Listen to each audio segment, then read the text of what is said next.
Assalamualaikum. Saya lanjutkan kajian kita tentang Asmaul Husna, nama-nama Allah yang agung. Semuanya berjumlah 99 nama. Nah, kita sampai pada nama Allah yang ketujuh, yaitu Al-Mu'min, artinya adalah yang maha pengaman. Al-Mu'min artinya juga adalah satu zat yang mengamankan orang-orang beriman dari siksanya di dunia dan di hari kiamat. Kemudian kedua, zat yang mengetahui kebenaran dirinya secara mutlak, yang mengetahui kebenaran yang dilakukan oleh orang-orang yang beriman.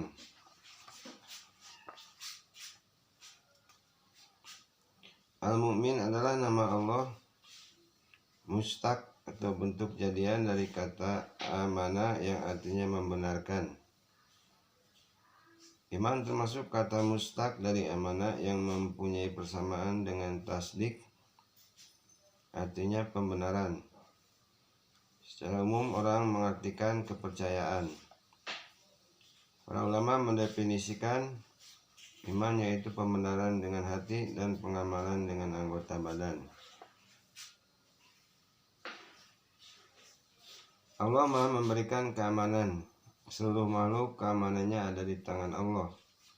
Khusus kepada orang-orang yang beriman dan mengikuti petunjuk, Allah menjamin keamanannya di dunia dan akhirat.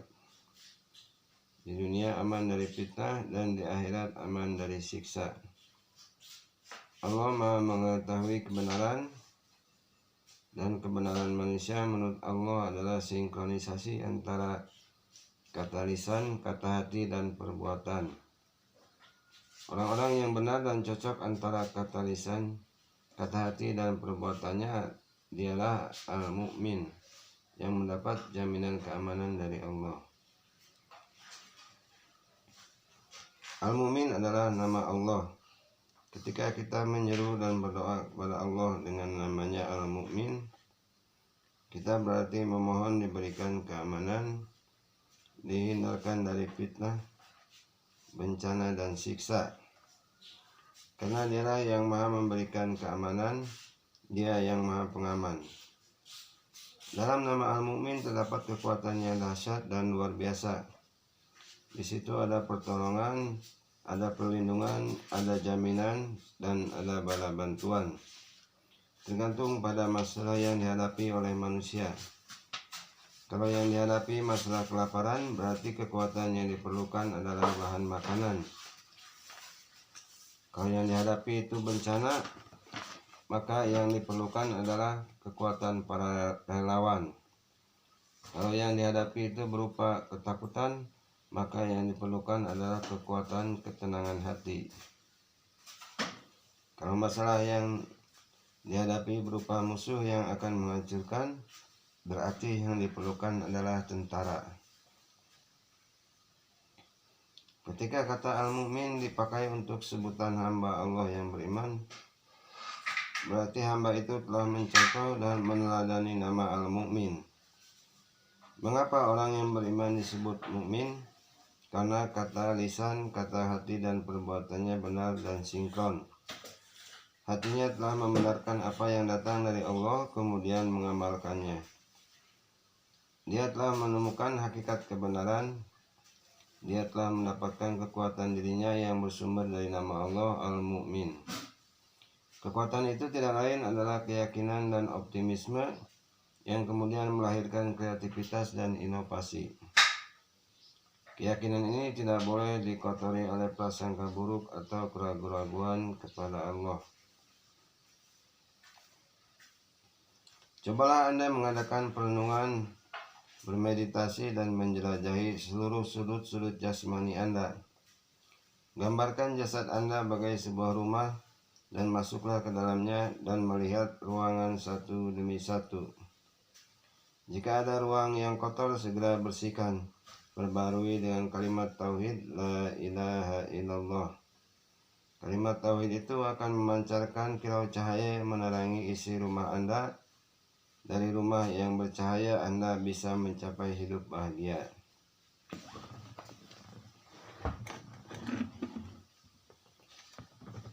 Orang beriman yang telah meneladani nama Allah Al-Mu'min disebut Abdul Mu'min.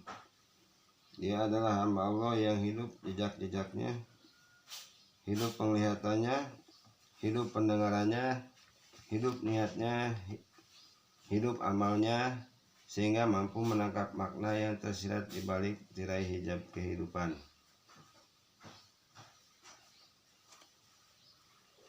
Kemudian yang ke-8 adalah Al-Muhaimin, artinya maha memelihara. Al-Muhaimin menurut Al-Baihaqi juga artinya adalah satu zat yang menjadi saksi atas segala perbuatan dan ucapan makhluknya, atau disebut juga as-syahid, dan 2 zat yang menjamin, dan 3 zat yang mengawasi segala sesuatu dan memeliharanya. Di dalam Al-Quran surat Al-Ma'idah ayat 48 disebutkan kata muhaiminan, konteksnya dengan kitab-kitab terdahulu. Di situ para ahli tafsir menyatakan muhaiminan yakni syahidan, yang berarti menjadi saksi. Muhaiminan yakni aminan, yang artinya yang menjamin. Muhaiminan yakni hakiman, yang artinya yang memutuskan. Al-Muhaimin adalah nama Allah yang berhubungan dengan zatnya. Artinya nama Al-Muhaimin merupakan kekuatan yang ada pada zat Allah, diri Allah. Allah memberikan sepercikan dari kandungan nama Al-Muhaimin kepada manusia berupa kekuatan fisik. Zat itu sendiri menurut bahasa adalah fisik. Maka seharusnya kita terus bersyukur kepada Allah yang telah menganugerahkan bentuk fisik yang sempurna. Dan tanda syukur yang paling tinggi adalah mengeksplorasi kekuatan fisik untuk mencapai hal yang mulia. Cobalah meneliti kekuatan fisik Anda. Skill apa yang paling mungkin ditonjolkan sehingga menunjang karir Anda? Anda bisa menjadi olahragawan, artis atau aktris, model, dan lain-lain. Al-Muhaimin menunjukkan kompetensi fisik, dan memang fisik itulah yang nampak dalam pandangan pertama. Bahkan survei telah membuktikan bahwa keberhasilan seseorang, terutama dalam berkomunikasi, sangat ditentukan oleh penampilan fisik. Dengan begitu hidup bisa berkah dan mulia. Orang-orang yang menjalankan fungsi-fungsi fisiknya adalah mereka yang disebut Abdul Muhaimin, hamba yang maha pemelihara. Dia telah menjalankan akhlak Allah, meneladani nama Al-Muhaimin. Baginya tidak ada balasan lain dari Allah kecuali mendapat derajat tinggi di sisinya. Abdul Muhaimin hidupnya terhormat, dipelihara Allah Subhanahu wa Ta'ala, dan diperlukan oleh masyarakat untuk satu, menjadi saksi. Tidak ada orang hina diangkat dan diterima oleh masyarakat menjadi saksi. Di sini yang dilihat adalah penampilan. 2, menjadi penjamin bagi orang lain yang sedang dalam kesulitan. Tidak ada orang yang dikejar-kejar aparat atau dibenci masyarakat menjadi penjamin. Di sini yang menjadi ukuran adalah kepercayaan. 3, menjadi pengawas.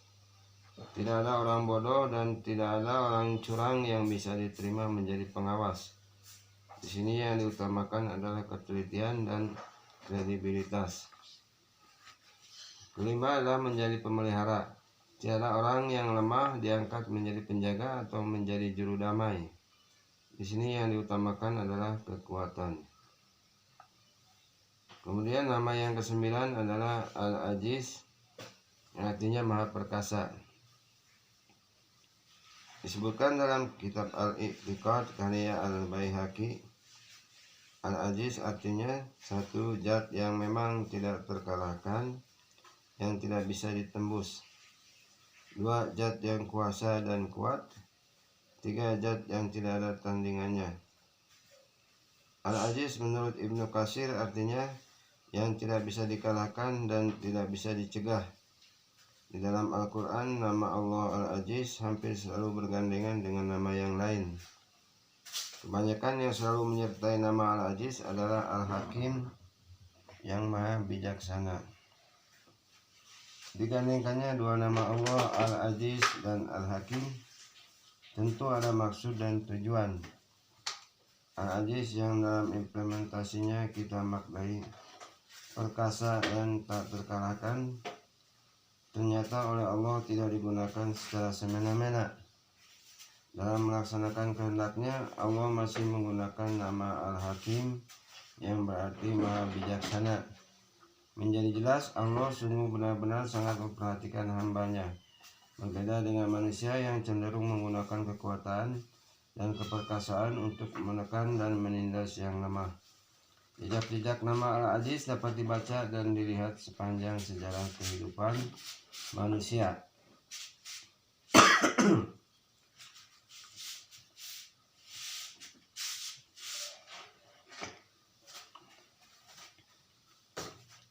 Siapa yang melawan Allah dalam arti tidak mengikuti hukumnya, pasti hancur binasa kesudahannya. Al-Aziz adalah nama Allah yang di dalamnya terkandung kekuatan besar.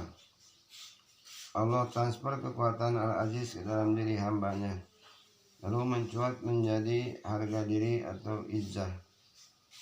Izzah adalah kemuliaan, dan kemuliaan hanyalah milik Allah dan diberikan kepada Rasul dan orang-orang yang beriman.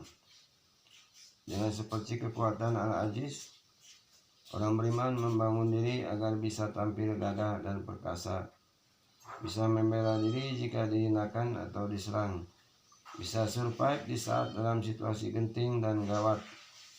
Sebenarnya dalam diri manusia ada energi yang lebih dahsyat daripada bom atom. Energi tersebut bisa muncul manakala dihimpun melalui latihan-latihan intensif. Berlatihlah mengonsentrasikan jiwa dalam keheningan. Pusatkan perhatian hanya pada satu titik, yaitu Allah Al-Aziz. Nanti Anda akan mendapatkan energi. Anda bisa melakukan hal-hal yang luar biasa di saat kehormatan Anda dicederai orang lain. Belajarlah dari orang-orang yang sudah terbiasa dan bisa memanfaatkan energi dari dalam dirinya atau tenaga dalam untuk kemaslahatan diri sendiri atau orang lain. Orang yang meneladani nama Al-Aziz, yang memanfaatkan energi dan kemampuannya untuk mencapai kemuliaan diri dan membantu orang lain, dialah yang disebut Abdul Aziz, hamba Allah yang maha perkasa. Dialah orang yang disegani dan dihormati, tetapi tidak menampakkan kesombongan dan kepongahan. Kehormatan baginya bukanlah tujuan hidup, tetapi dia adalah bagian dari harga diri yang harus diperjuangkan. Tujuan hidup adalah mencari ridho Allah, dan aplikasinya adalah ibadah. Orang perkasa yaitu orang yang siap menghadapi situasi dan keadaan yang paling buruk. Dia tidak lemah mentalnya, tidak mudah menyerah, dan juga tidak mengeluh di saat mendapat cobaan.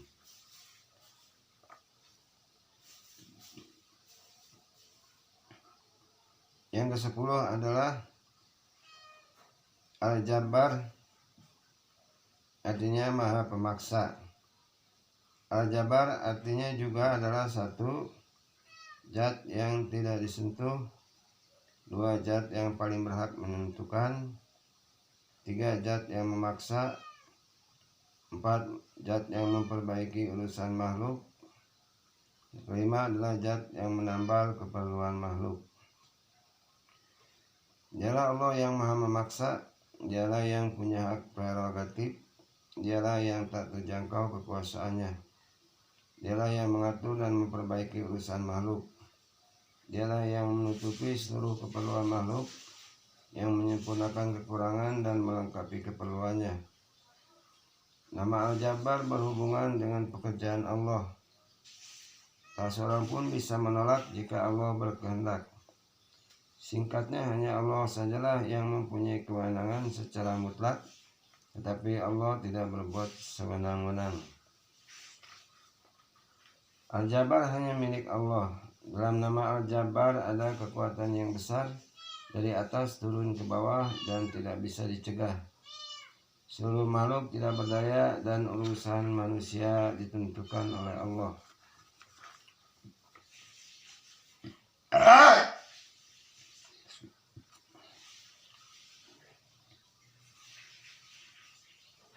Dalam ketidakberdayaan manusia itulah Allah memberikan sepercikan dari kekuatan Al-Jabbar.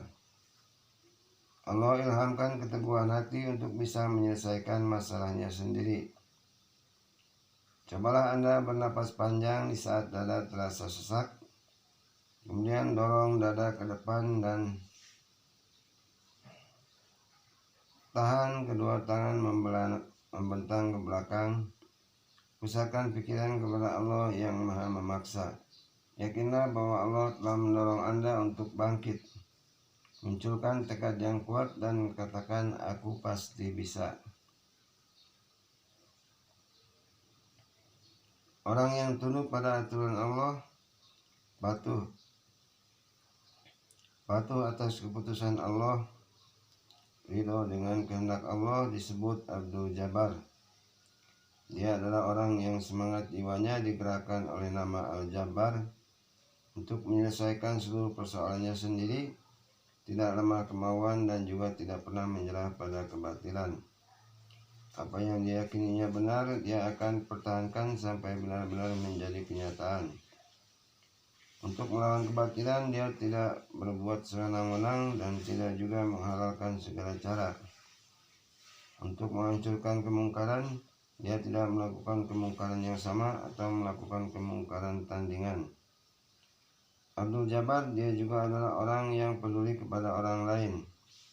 Jika melihat ada orang yang kekurangan, dia rela memberikan tambahan. Jika melihat ada orang yang dipermalukan atau dibongkar-bongkar aibnya, dia berusaha untuk menutupinya, bukan membela kesalahannya. Terhadap nama-nama selain Al-Jabbar, Allah Subhanahu wa Ta'ala memuji dan menganjurkan kepada hambanya untuk menjadikannya sebagai pakaian sehari-hari sesuai dengan kemampuannya. Misalnya Ar-Rahim, Al-Mu'min, Ar-Ra'uf, Al-Halim, dan sebagainya. Nama-nama tersebut secara langsung diberikan oleh Allah kepada Nabi Muhammad dan orang-orang saleh. Tetapi Allah sangat murka kepada orang-orang yang membajak nama Al-Jabbar dan nama Al-Mutakabbir dijadikan sebagai pakaiannya. Yang ke-11, nama Allah Al-Mutakabbir, artinya Maha Megah. Al-Mutakabbir juga artinya satu zat yang mengangkat tinggi kedudukan menurut Faid Al-Qadir, dua zat yang mengungguli makhluk, tiga zat yang membesarkan diri atas kesombongan makhluk. Allah Maha Megah, dia mempunyai singgasana yang agung. Dialah yang maha tinggi dan mengangkat tinggi zatnya. Dialah yang mengungguli segala-galanya. Dialah yang paling besar dan membesarkan zatnya. Nama Al-Mutakabbir yang berarti maha membesarkan diri hanya milik Allah. Makhluk ciptaannya tidak boleh memiliki atau memakainya. Seperti disebutkan dalam nama Al-Jabbar, Allah sangat murka kepada orang yang membajak nama Al-Mutakabbir untuk dipraktikkan di hadapan orang lain. Dalam bahasa awam, orang yang membajak nama Al-Mutakabbir dianggap sombong dan pongah, karena memang pada dasarnya manusia itu mempunyai derajat yang sama. Tidak ada perbedaan antara si miskin dan si kaya, antara jenderal dan kopral. Sungguh pun Al-Mutakabbir hanya milik Allah.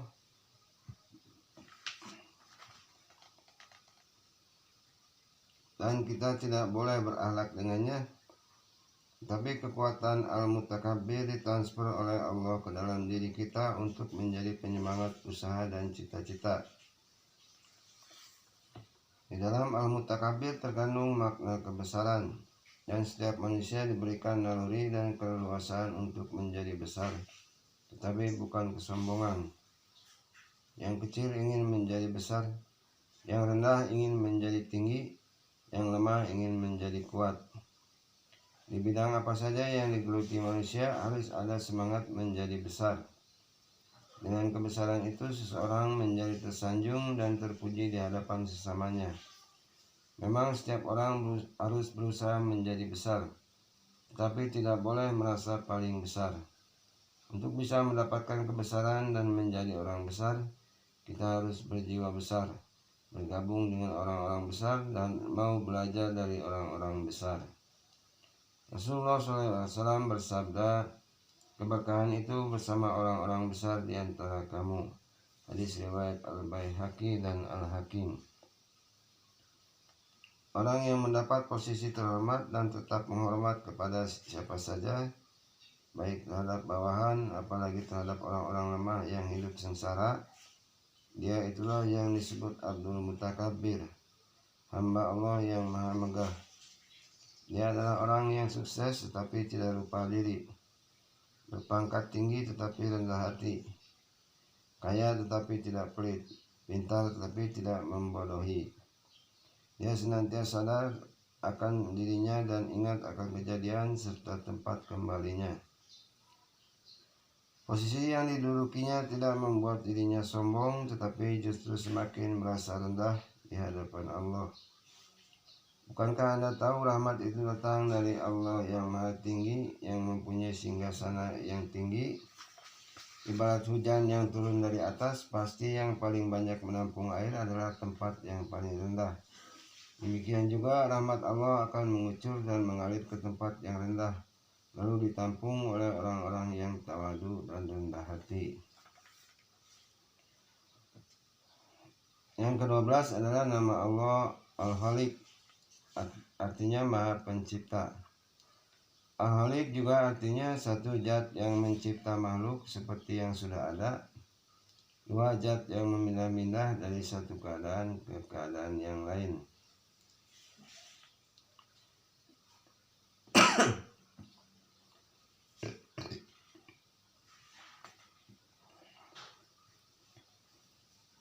Dialah Allah yang menciptakan, dialah yang menentukan segala sesuatu beserta dengan kondisi yang menyertainya. Dialah yang menciptakan segala sesuatu dari tiada menjadi ada. Kemudian sesuatu yang sudah ada itu terus diadakan, diganti-ganti bentuknya dengan penambahan atau dengan pengurangan. Para ulama membedakan arti Al-Khaliq dengan Al-Badi. Keduanya sama-sama diterjemahkan Maha Pencipta. Menurut ulama, Al-Khaliq adalah Maha Pencipta makhluk dengan berulang-ulang. Karena berulang-ulang maka disertakan juga aturannya yang disebut sunnatullah. Nama Allah Al-Khaliq mempunyai kekuatan yang dahsyat untuk menciptakan makhluk yang terdiri dari ruh dan jasmani, fisik dan metafisik. Hanya Al-Khaliq yang mempunyai kewenangan mutlak. Atas rahmat dan kasih sayangnya, sebagian kekuatan Al-Khaliq itu diberikan kepada manusia. Tujuannya agar manusia bisa mencari karunia-Nya dengan memberdayakan percikan nama Al-Khaliq. Kekuatan itu tidak lain adalah kemampuan melihat dan memperhatikan. Dengan melihat sesuatu dan memperhatikan secara detail, manusia bisa meniru. Kemudian dengan kekuatan rekayasa, sesuatu bisa menjadi bentuk yang lain, berbeda dengan yang pertama karena ada penambahan atau pengurangan. Di dalam nama Al-Khaliq terkandung juga kekuatan kreativitas, inovasi, ataupun modifikasi. Dengan membaca, Anda bisa mendapatkan inspirasi, kreasi, dan imajinasi. Orang yang bisa mengejawantahkan kekuatan Al-Khaliq, meneladani dan berakhlak dengan Al-Khaliq, ialah yang disebut Abdul Khaliq, hamba yang Maha Pencipta, yaitu hamba Allah yang pandai bersosialisasi, berhubungan dengan Allah Al-Khaliq, dan berhubungan dengan makhluk. Dialah orang yang punya daya cipta dan daya kreasi, menciptakan pekerjaan dan membuka luas lapangan pekerjaan. Abdul Khaliq adalah orang yang visioner, punya pandangan jauh ke depan, punya perhatian besar terhadap perkembangan zaman. Dengan kekuatan imajinasinya, dia mampu membuat rekayasa industri, berinovasi, berkreasi, atau memodifikasi. Nama berikutnya adalah nama Allah Al-Bari, artinya Maha Mengadakan. Al-Bari juga artinya satu zat yang menciptakan, di balik yang nampak ada keistimewaan. Dua zat yang mengadakan pembaharuan dalam tafsir Al-Qurtubi. Tiga zat yang membebaskan, seperti bebasnya Fulan dari sakit dan lepas dari hutang. Dialah Allah yang menciptakan, di balik ciptaannya terkandung makna, arti, dan tujuan yang sangat agung. Dialah Allah yang mengadakan pembaharuan dan mengadakan perubahan. Dialah yang membebaskan hambanya yang beriman dari hisab di hari kiamat, membebaskan manusia dari siksa, dari fitnah, dari penyakit, dan segala sesuatu yang tidak baik. Al-Bari adalah nama Allah. Di dalamnya terkandung kekuatan besar, yaitu kekuatan visi dan misi hidup, menyangkut kebebasan finansial dan kemerdekaan hidup dalam ridho Allah. Kekuatan tersebut milik Allah dan ditransfer kepada manusia.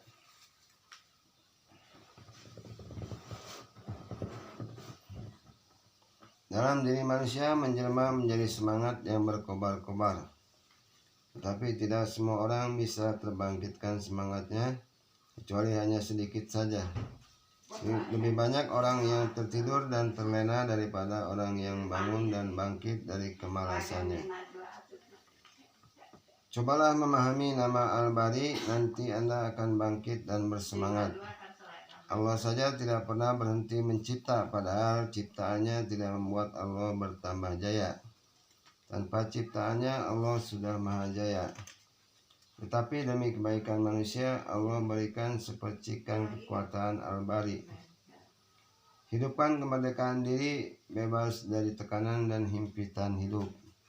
Bebas dari kemiskinan, bebas dari keterbelakangan, bebas dari keterpaksaan, bebas dari fitnah dan kezaliman, bebas dari kekumuhan dan penyakit.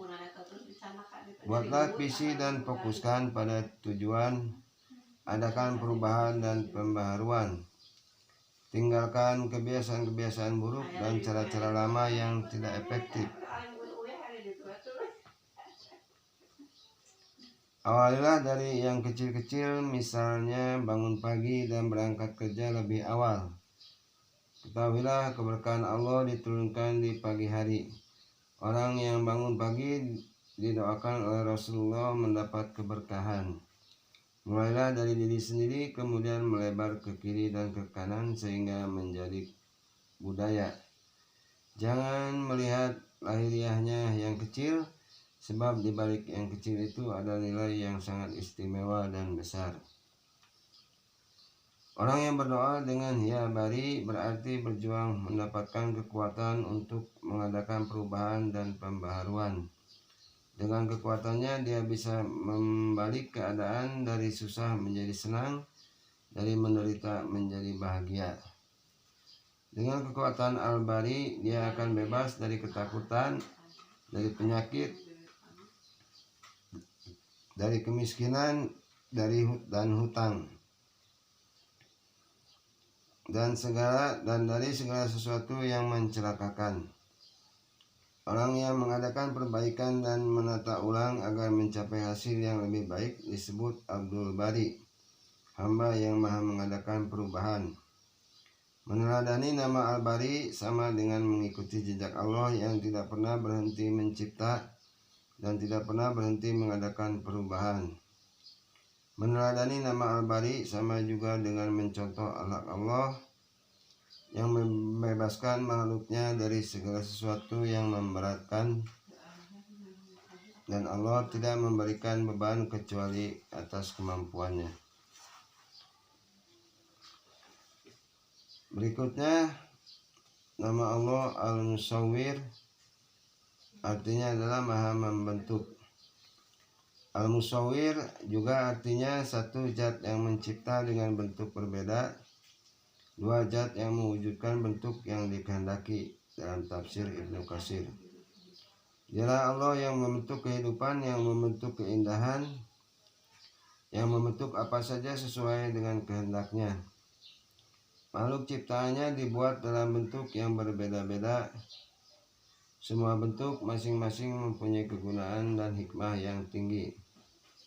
Manusia adalah bentukan Allah yang paling sempurna dibandingkan dengan makhluk-makhluk lain. Manusia dicipta oleh Al-Khaliq, dibentuk oleh Al-Musawwir, dan diberikan kebijaksanaan oleh Al-Hakim. Al-Musawwir adalah nama Allah. Terkandung di dalamnya kekuatan dan kekuasaan Allah yang tak tertandingi, yaitu menciptakan bentuk segala sesuatu. Ketika Allah berkehendak, maka terbentuklah segala sesuatu dengan seketika.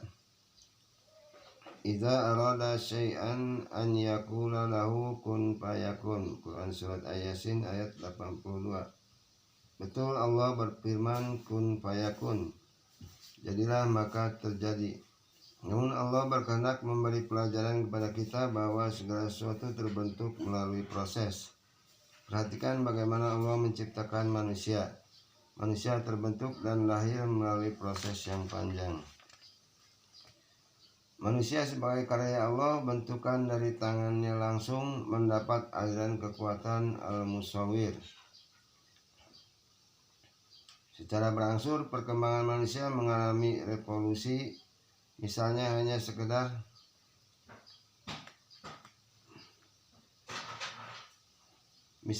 sekedar bertahan hidup, kemudian punya keinginan, punya impian, dan punya daya imajinasi. Itulah kekuatan manusia yang langsung bisa diterjemahkan oleh gerak tangan.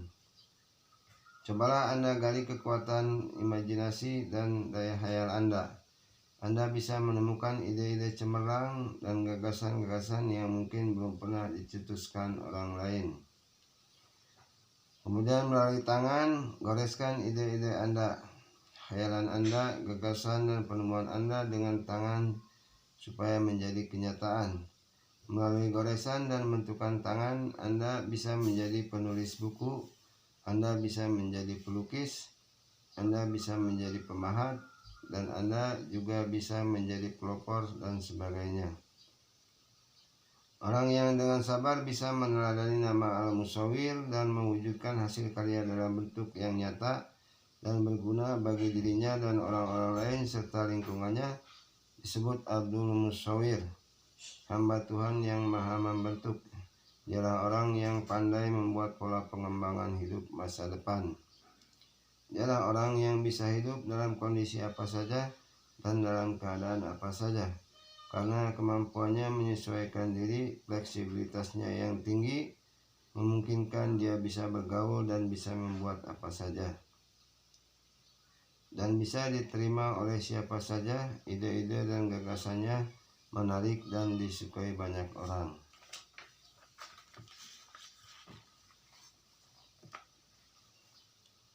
Yang berikutnya adalah nama Allah Al-Ghaffar, artinya Maha Pemaaf.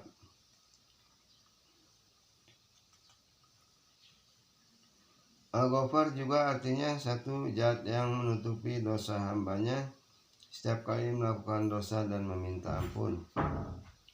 Dua zat yang menutup keburukan-keburukan dan dosa dengan menurunkan penutup di dunia dan tidak akan memberikan sanksi serta memaafkan pada penghabisannya sehingga tidak terjadi kehancuran.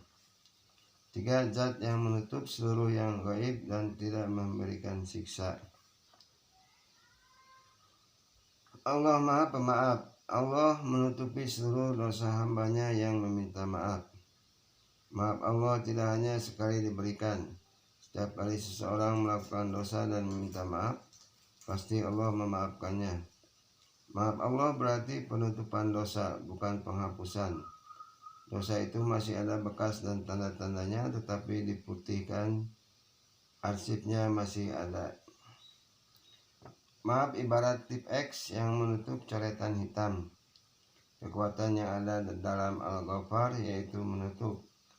artinya sebanyak apapun dosa, utamanya dosa yang dilakukan secara sembunyi-sembunyi atau tidak diketahui oleh orang banyak dan hanya diketahui oleh pelakunya sendiri, akan ditutup oleh Allah kalau mau beristighfar, memohon maaf. Di dalam nama Al-Ghaffar ada kekuatan yang luar biasa yang ditransfer kepada manusia, yaitu kebesaran hati. Hati yang besar adalah lautan yang luas dan tak bertepi. Kesanalah aliran air kasih sayang bermuara. Apa saja yang masuk ke dalamnya tidak pernah tumpah keluar dan tidak membuatnya sesak. Kejahatan yang dilemparkan dan menyakitkan tidak pernah kembali dalam bentuk dendam. Kata-kata yang tajam dan menghujam tidak pernah kembali dalam bentuk hujatan. Cobalah gali yang sedalam-dalamnya hati Anda sampai Anda menemukan kata maaf.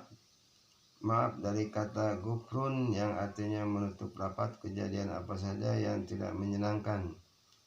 Lalu implementasikan kata itu dalam setiap kali Anda menekuni profesi atau pekerjaan dan pergaulan.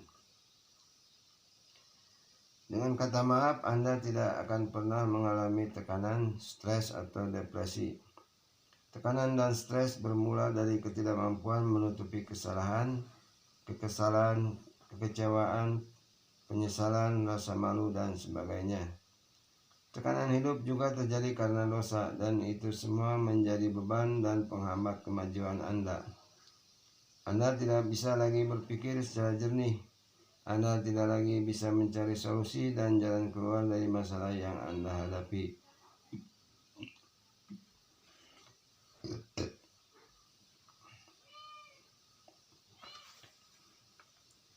Anda seperti orang yang kehilangan akal. Anda seperti orang yang kehilangan pegangan. Puncaknya Anda merasakan penderitaan dan siksa. Yang sangat mungkin Anda akan merasakan seakan Anda sendirilah orang yang paling menderita. Mohon maaf atau istighfar menjadi kekuatan yang luar biasa. Orang yang telah mendapatkan kekuatan Al-Ghaffar berakhlak dengannya dan meneladaninya dalam perilaku hidup disebut Abdul Ghaffar, hamba Allah yang maha pemaaf. Dialah orang yang luas hatinya, suka memaafkan dan melupakan kesalahan orang. Tanpa diminta maaf, dia sudah memaafkan terlebih dahulu. Keburukan yang sudah dimaafkan tidak perlu disebut lagi dan tidak perlu disinggung ulang. Memberi maaf dan meminta maaf tidak harus menyebutkan kesalahan. Cukuplah kesalahan itu diketahui oleh hati masing-masing kedua orang yang bersangkutan. Dengan maaf berarti ditutup buku lama dan dibuka buku baru. Yang berarti juga membuat sejarah baru dengan cerita baru yang lebih menyenangkan dan menggairahkan. Itu sebabnya kata maaf menjadi penyemangat untuk mengadakan perbaikan dan reformasi di segala bidang. Orang yang pemaaf pasti hatinya lapang dan pikirannya panjang dan cemerlang. Orang yang pendendam, dadanya sesak dan pikirannya sempit, juga tidak pernah tenang. Nama berikutnya adalah nama Allah Al-Qahar, artinya maha mengalahkan. Al-Qahar juga artinya satu zat yang memaksa makhluk mengikuti kehendaknya, dua zat yang berkuasa dan mengalahkan, tiga zat yang tidak bisa ditekan, empat zat yang ditunduki makhluknya. Dialah Allah yang mempunyai kekuasaan tertinggi. Tidak ada makhluk yang melemahkannya. Seluruh makhluk tunduk kepadanya dan mengikuti hukumnya. Di hadapan Allah, orang-orang yang mengaku hebat menjadi tawanannya. Penguasa yang sewenang-wenang dikalahkannya. Pelaku-pelaku kezaliman dihancurkannya. Dialah yang menyatakan dan dialah yang berkuasa atas kalian hamba-hambanya. Dan dialah yang maha bijaksana lagi maha mengetahui. Quran Surat Al-An'am ayat 18. Semangat Al-Qahar diberikan oleh Allah kepada hambanya yang meneladani akhlak Allah. Allah mentransfer kepada manusia seperti kekuatannya diwujudkan berupa ego. Dengan egonya manusia punya keinginan untuk tetap eksis, tidak mau dikalahkan oleh keadaan. Ada keinginan untuk hidup mandiri, tidak mau ditekan. Ada keinginan untuk maju melawan tantangan, bahkan menjadikannya sebagai kesempatan. Ada keinginan untuk menaklukkan rintangan. Cobalah bangkitkan keinginan-keinginan tersebut dengan memahami kenyataan bahwa satu hidup adalah persaingan. Siapa yang tidak siap bersaing akan terpinggirkan. 2. Hidup adalah kesempatan. Siapa yang tidak menciptakan kesempatan tidak akan punya kesempatan, dan kesempatan hanya datang sekali. 3. Hidup adalah ladang. Siapa yang tidak menanam tidak akan memanen. Maka untuk menjadi pemenang kita harus bertanding. Sebab tidak ada orang yang menang tanpa bertanding. Kita harus terjun ke lapangan, kita ciptakan kesempatan, dan kita tingkatkan kualitas menghadapi persaingan. Orang yang telah menemukan eksistensi Al-Qahar dalam dirinya dan tidak berbuat melebihi kewenangan Allah disebut Abdul Qahar, hamba yang maha mengalahkan. Ialah orang yang mampu menghadapi kerasnya kehidupan, tidak terhanyut oleh arus globalisasi yang menyesatkan. Baginya hidup hanya sekali, karenanya harus diperjuangkan supaya mendapat kemenangan dan keberuntungan di dunia dan akhirat. Kemenangan besar baginya adalah ketika bisa mengalahkan hawa nafsunya, dan itu bisa terwujud manakala dia konsisten bersandar kepada Allah yang memiliki nama Al-Qahar.